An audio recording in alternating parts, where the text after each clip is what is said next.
Hello friends. दोस्तों आज की इस वीडियो में हम लोग देखेंगे कि जॉइंट्स क्या होते हैं और डेड एंड्स क्या होते हैं। ठीक है ना दोस्तों। तो सबसे पहले हम लोग बात करते हैं जॉइंट्स की। तो जॉइंट्स यहाँ पर पहले मैं आपको सिंपल से समझाऊंगा, उसके बाद क्या है कि जॉइंट्स कितने प्रकार के होते हैं ये बात के वीडियो में पूरा आपको एक्सप्लेन करके बताऊँगा। ठीक है ना दोस्तों। तो सबसे पहले हम लोग यहाँ पर देखते हैं कि जहाँ तक संभव हो जोड़ एंकर सपोर्ट पर बनाए जाते हैं। ठीक है ना दोस्तों। अब सिंपल सा आप ये समझिए कि जैसे ये हमारा पोल होता है तो आपने इस तरीके से देखा होगा, ये जो एंगल होते हैं इसे हम लोग एंकर बोलते हैं। तो एंकर सपोर्ट पर बनाए जाते हैं। इसके बाद क्या होता है कि जिससे जोड़ पर विशेष तनाव वगैरह ना हो, इसमें से चालक स्ट्रैंड क्लैंप पे मोड़ दिए जाते हैं। इस प्रकार कोई प्रतिबल उत्पन्न नहीं होता है। इन्हें क्लैंप में बोल्ट द्वारा क्या कर दिया जाता है, कस दिया जाता है। इससे क्या होती है कि अच्छी विद्युत चालकता प्राप्त हो जाती है क्लैंप में पानी ना घुसने पर, इसलिए मोटे विद्युत रोधी कंपाउंड का पेंट किया जाता है।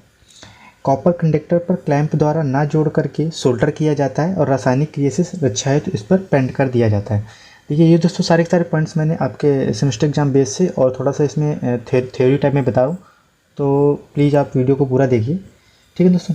तो लाइन पर मरम्मत कार्य करते समय जोड़ लगाने का कार्य किसी अनुभवी व्यक्ति द्वारा किया जाना चाहिए। लाइन बंद करके पूर्ण संतोष के साथ ये कार्य किया जाना चाहिए। वास्तव में चालक मरम्मत में 90% कार्य चालक का लाइन पर उचित तनाव तथा चालक टूटने या जोड़ खुलने पर इसकी मरम्मत के अंतर्गत आता है। सिंपल सा जॉइंट्स का मतलब ये है कि हम लोगों को जहाँ पर जॉइंट्स लगाना चाहिए वो ऐसा लगाना चाहिए कि वो नॉर्मल खुले नहीं। उसके बाद उसको किसी शिक्षित व्यक्ति द्वारा, प्रशिक्षित व्यक्ति द्वारा किया जाना चाहिए। और वहाँ पर जो जोड़ लगाए जाते हैं उसके ऊपर भी हम लोग रासायनिक जैसे पेंट कर देते हैं, जिससे कि उसका केमिकल इफेक्ट वगैरह ना पड़े। अब अच्छे जॉइंट्स की क्या क्या प्रॉपर्टी होती हैं, तो जोड़ की चालकता शेष चालक के सादृश्य होनी चाहिए, यानी कि जो उसकी कंडक्टिविटी है वो क्या करनी चाहिए कि जैसे जो चालक की कंडक्टिविटी लगभग उसी की होनी चाहिए, यानी कि 95% तक कंडक्टिविटी होनी चाहिए। जोड़ की चालकता समस्त चालक के भंजन भार से 95% तक कम नहीं होनी चाहिए, यानी कि उसकी जो ब्रेकिंग स्ट्रेंथ है ये भी कम नहीं होनी चाहिए। जब तक कि रक्षक युक्ति चालित होकर लाइन के दोष को दूर ना कर दे तब तक जोड़ दोष धारा को वहन करने में समर्थ होनी चाहिए। यानी कि जो फाल्टी करंट है उसमें भी कोई मतलब अगर फ्लो हो रही है तो वो जॉइंट्स वगैरह में कोई प्रॉब्लम नहीं होनी चाहिए, यानी कि उससे जॉइंट्स वगैरह हमारा नहीं खुले। इसके बाद क्या होता है कि जोड़ साधारण एवं सुगम होना चाहिए, यानी कि इस जॉइंट को आसानी से लगाया जा सके। जोड़ की आयु भी लाइन के शेष चालक की आयु के समान होना चाहिए। तो इस प्रकार से ये अच्छे जॉइंट्स के टाइप्स हो गए। और जॉइंट्स हमारा कहाँ पर लगाया जाता है और किस प्रकार लगाया जाता है ये मैंने बात कर ली, और ये जैसे ठीक है दोस्तों।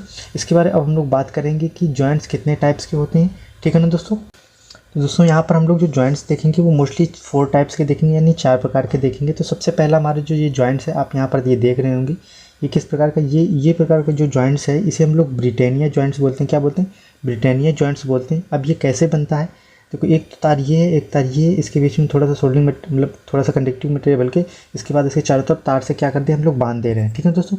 ये भी इसी देखिए एक तार ये, एक तार ये जॉइंट्स, उसके बाद इसको क्या कर दे रहे हैं ऐसे कंडक्टिंग तार से बांध दे रहे हैं। अब इसकी प्रोसेस क्या होती है ये हम लोग पढ़ते हैं सबसे पहले। तो ठोस और लड़ीदार चालकों पर कोन टाइप जोड़ बनाए जाते हैं।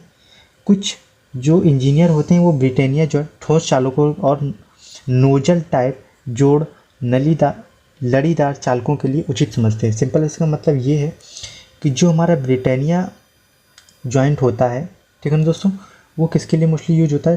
ठोस जो चालक होते हैं। और जो नोजल टाइप का जो जॉइंट्स होता है वो हमारे जो लड़ीदार चालक होते हैं उसके लिए ठीक होता है। ठीक है ना दोस्तों।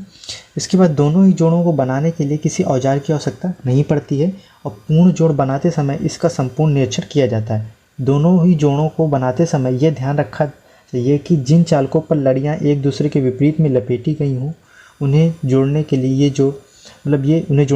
जोड़ प्रयोग नहीं करने चाहिए। ब्रिटानिया जोड़ में बाइंडिंग पूरी करने के पश्चात दोनों ओर से 2.54 सेंटीमीटर तक क्या कर दी जाती है? सोल्डरिंग कर दी जाती है। ये सबसे मोस्ट इंपॉर्टेंट हमें बात याद रखनी। अब हम लोग इसके बाद इसके कुछ पॉइंट्स की बात करते हैं।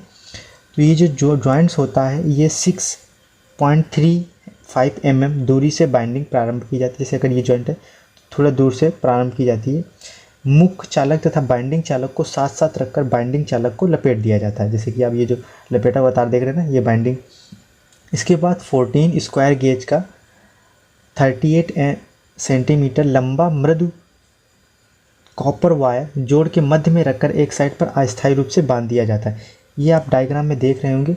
ये देखिए ये जैसे ये जो बीच में जो वायर ये है, ये बीच में आप वायर जो देख रहे हैं ना ये, और ये जो निकला हुआ ये देखिए आप, तो ये जो बीच में कैसे हम लोग कॉपर वायर कंडक्टिंग वायर रख देते हैं। ठीक है दोस्तों। इसके बाद अंतिम चालक का अंतिम सिरा बाइंडिंग के साथ बाइंडिंग के निकट काट दिया जाता है। वही हमने बताया कि जहाँ पर हम लोग बाइंडिंग कर रहे हैं ऐसे ऐसे, उसके बाद लास्ट में क्या होता है कि वो कट कर दिया जाता है कि ऐसे ये तारा है, ये तारा है, और यहाँ से हम लोग इसको ऐसे कट कर देते हैं और ये हमारी बाइंडिंग हो जाती है और बीच में हम लोग कंडक्टिव मटेरियल यानी कि कॉपर वायर डाल देते हैं। इस प्रकार अब दूसरा हम लोग यहाँ पर देखते हैं कि SCA चालक पर कौन टाइप जोड़ साधारणतः प्रयोग किया जाता है। ठीक है ना दोस्तों। इसे बहुत से डिज़ाइनों में बनाया जाता है। अब ये SCA क्या होता है दोस्तों, आप इसका कमेंट करके बताइए कि SCA का फुल फॉर्म क्या होता है। ठीक है दोस्तों। जोड़ बनाने के पश्चात इसे भरने से भी एक महत्वपूर्ण कार्य है। इसके लिए ग्रेफाइट ग्रीस वैसलीन, BB ग्रीसलीन या लेनोलाइन प्रयोग किया जाता है। लकड़ी आदि भी जोड़ को भरने के लिए प्रयोग किया जाता है। ठीक है ना दोस्तों। आप ये देख रहे होंगे कि ये हमारा नोजल जॉइंट से क्या है, ये आप देख रहे हैं ये हमारा नोजल जॉइंट से। देखिए इसमें क्या होता है कि इसमें हम लोग बीच में ना कोई वैसा मटेरियल भरते हैं, जैसे लकड़ी वगैरह ग्रीसलीन वगैरह है, ऐसा जॉइंट मतलब ऐसा मटेरियल भर देते हैं। और इसके बाद क्या करते हैं कि ऊपर से इसके बाद ये देखिए आप हम लोग बाइंडिंग कर दिए।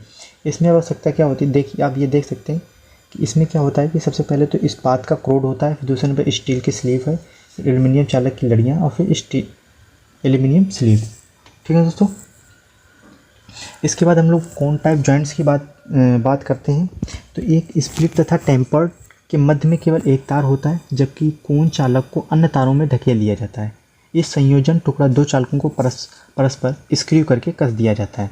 इसमें आप सिंपल से ये देख रहे हैं, इसका मतलब देखो दोबारा से मैं पढ़ देता हूँ कि एक स्प्लिट तथा टेम्पर्ड कोन के मध्य में केवल एक तार होता है, जबकि कोन को चालक के अन्य तारों में धकेल दिया जाता है तथा संयोजन टुकड़ा दो चालकों को परस्पर स्क्रू करके कस दिया जाता है। देखिए एक तार ये है, इसके बाद में दूसरे तार को हम इसके अंदर ले आए और फिर उसके बाद ऊपर से बढ़िया अच्छे से इसको क्या कर दिए हम लोग कस दिए। तो इस प्रकार से ये हमारा जॉइंट्स बन जाता है। इसके बाद हम लोग कंप्रेशन जॉइंट्स की बात करते हैं। तो कंप्रेशन जॉइंट्स आप ये देख रहे हैं, ये हमारा कंप्रेशन जॉइंट्स का डायग्राम है। ठीक है दोस्तों। ये देखो ये तो हमारा कंडक्टर है, इसके बाद ये क्या है, इसके बाद इसको कंप्रेस कर दिए इस वजह से, और इसके बाद इसको टाइट कर देते हैं, इस वजह से हम बोलते हैं कंप्रेशन जॉइंट। अब इसके बारे में हम लोग थ्योरी देखते हैं कि कंप्रेशन जॉइंट्स क्या होता है कि ये SCA टाइप के चालकों के लिए बहुत अच्छा कार्य करता है। इस जोड़ को बनाते समय स्टील और एल्यूमिनियम के चालकों को अलग अलग पकड़ करके जोड़ा जाता है। इस जोड़ को भरने की आवश्यकता नहीं होती है।